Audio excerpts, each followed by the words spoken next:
आपका ओम तीर्थ दर्शन चैनल पर स्वागत है दोस्तों। अभी तक आपने चैनल को सब्सक्राइब नहीं किया है तो सब्सक्राइब कर ले और पास में बेल को भी ऑन कर ले। तो चलिए चलते हैं वीडियो पर। भगवान शिव की लीला अनजाने में ही देवी पार्वती बनी। 5 बेटियों की मां। सावन का महीना भगवान शिव और माता पार्वती से संबंधित कई त्योहार लेकर आता है। सावन का महीना शिव को अत्यंत प्रिय है। इसी महीने माता पार्वती से संबंधित हरियाली तीज आती है और उनके प्रिय नाग से संबंधित नाग पंचमी का पर्व भी। आज के दिन मधुश्रावणी पर्व भी है, जिसे सौभाग्य कारक माना गया है। यह त्योहार बिहार के मिथिला क्षेत्र में मनाया जाता है। आइए जानते हैं मधुश्रावणी पर्व के बारे में और उनकी 5 बेटियों के पिता बनने की कथा। सावन मास में ही भगवान शिव ने माता पार्वती की तपस्या से प्रसन्न होकर पत्नी रूप में स्वीकार किया था। आपने भगवान शिव के पुत्र कार्तिकेय और गणेश के बारे में तो जानते ही होंगे, लेकिन इनके अलावा उनकी 5 और बेटियां थीं, जिनके बारे में बहुत कम लोगों को जानकारी है।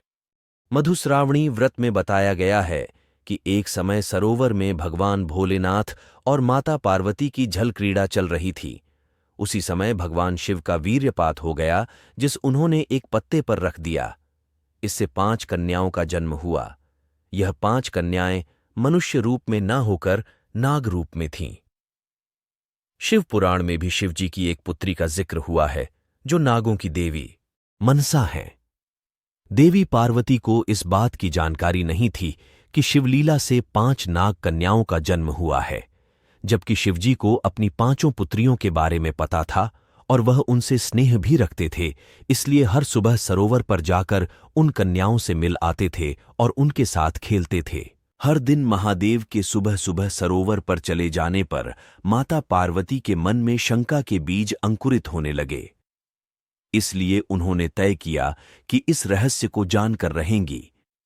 एक दिन भगवान शिव जब सरोवर के लिए निकले, तब माता पार्वती भी उनके पीछे पीछे सरोवर पहुंच गईं। सरोवर पर उन नाग कन्याओं के साथ महादेव को पिता की तरह मिलते और खेलते देखा तो माता पार्वती को क्रोध आ गया। क्रोध में माता ने नाग कन्याओं को मारने के लिए पैर उठाया तो भोलेनाथ ने उनको बताया कि ये सभी आपकी बेटी हैं। माता पार्वती भगवान शिव की ओर आश्चर्यचकित होकर देखने लगीं। फिर भगवान शिव ने उनको नाग कन्याओं के जन्म की कथा सुनाई। इसके बाद माता पार्वती जोर जोर से हंसने लगीं।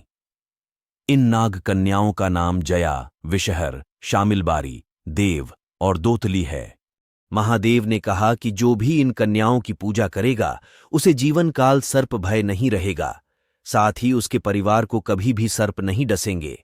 यही कारण है कि सावन मास में इन नाग कन्याओं की पूजा की जाती है। सावन कृष्ण पंचमी से लेकर सावन शुक्ल पंचमी तक इनकी पूजा और कथा की जाती है। दोस्तों, आपको ये कथा कैसी लगी मुझे जरूर कमेंट करके बताएं और धार्मिक वीडियो देखने के लिए हमारे चैनल को सब्सक्राइब करें। धन्यवाद।